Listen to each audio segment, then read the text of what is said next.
Have you ever felt like life is moving way too fast, while you keep repeating the same mistakes, stuck in the same place? It's a harsh truth, but here it is. The biggest obstacle between you and what you want is you. And no, it's not the circumstances, the people around you, or fate. It's your own mind, uncontrolled and full of patterns you've never questioned, that's sabotaging your every step. But here's the crucial part. This can change, and fast. Self-mastery isn't some privilege reserved for the wise or great leaders. It's a skill anyone can develop. Forget magic formulas and empty motivational slogans. What you'll discover here is a direct, practical, and surprisingly counterintuitive approach. You'll learn why fighting your instincts might be the biggest mistake of your life, and how to turn them into your greatest asset. Sounds complicated? Don't worry. You're about to find out that the path to control starts with simple but powerful steps. Now, let me guide you on a journey that will dismantle limiting beliefs, challenge your way of thinking, and most importantly, show you how to take control of your own mind. Because, in the end, true freedom isn't doing whatever you want. It's having the strength to do what's necessary. Ready to take the first step? Let's begin. Nietzsche considered himself a pioneer in exploring the human psyche.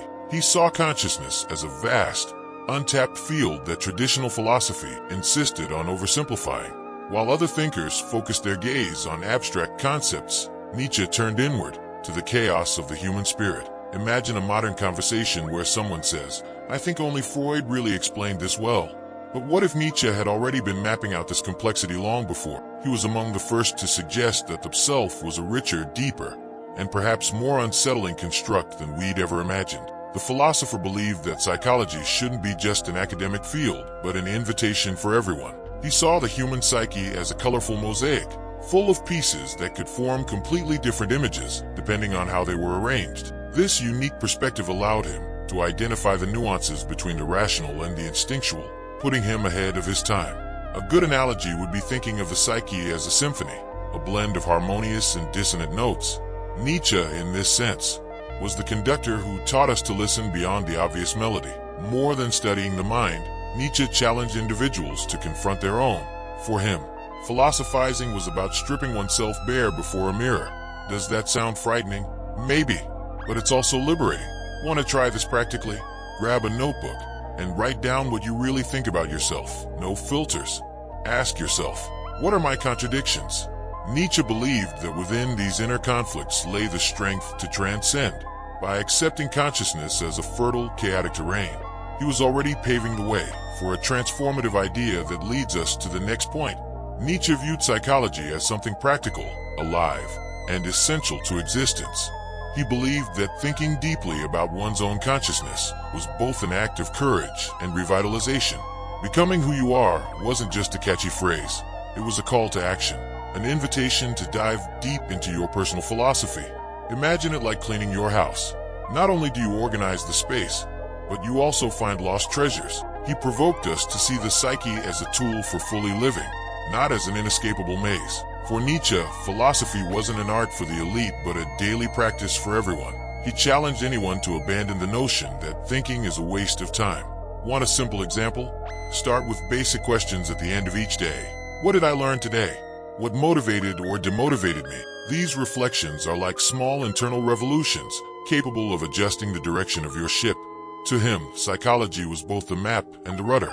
Ignore this invitation, and you'll drift, never understanding why the winds blow against you. Nietzsche knew that a life without reflection was like an uncultivated garden, barren and devoid of purpose. He urged us to act as gardeners of our own souls, planting ideas, removing the weeds of thought, and nurturing what makes us grow. It's no wonder he emphasized understanding our desires and contradictions. This transformed psychology from a distant theory into a daily practice.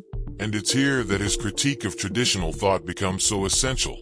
Nietzsche spared no criticism for traditional philosophers, accusing them of being prisoners of moral prejudices and unquestioned dogmas. He thought philosophy had grown timid, clinging to conventional values instead of delving into the depths of human consciousness. To him, the fear of introspection was like a veil preventing thinkers from seeing the true complexity of existence. Imagine a conversation where someone says, "I've always done it this way, because it's the right thing to do." Nietzsche would smile ironically and ask, But have you ever stopped to consider if that right is really yours? Traditional philosophy, in Nietzsche's view, often sought definitive answers rather than questioning the foundations of thought itself. He invited us to be philosophers of life, challenging norms we accept without question. For instance, how often have you asked yourself why you follow certain rules or beliefs? Try this exercise. Take something you deeply believe in and investigate where that belief comes from. Did you truly choose it, or was it imposed by your culture or history? This might feel uncomfortable, but it's the first step to freeing your mind. To Nietzsche, exploring the self meant leaving behind the comfort of certainty and diving into the chaos of doubt. He saw this as an act of courage, almost revolutionary.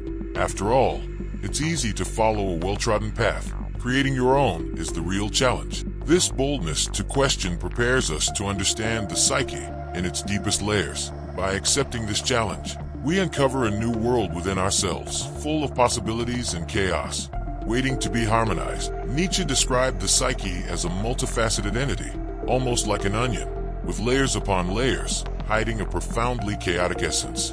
He rejected the simplistic idea of a linear, predictable soul, proposing instead that each individual is a convergence of conflicting forces. Think of your mind as a library filled with books from different genres: dramas, comedies, mysteries. Each contributes to the full story of who you are, even if they sometimes seem contradictory. Nietzsche suggested that finding an organizing idea is like creating an index for this chaotic library. This dominant passion, as he called it, is the key to bringing order to internal chaos. Imagine an artist staring at a blank canvas, unsure where to begin. The psyche is just that, a vast, intimidating space that needs a spark to take shape. To apply this idea, try identifying what truly drives you, an interest or goal that can act as your guide. Make a list of your impulses, interests, and desires, and see which ones resonate most with your essence. It's like adjusting the focus of a camera. Everything becomes clearer when you figure out what you want to capture. Nietzsche saw self-development as the noblest and most challenging of arts. He compared the process to sculpture, where the individual, as the artist, must shape themselves out of internal chaos. Imagine an unfinished statue. Every strike of the chisel, no matter how painful, reveals something closer to what you can become. He believed this journey requires courage and discipline because there's no predefined model.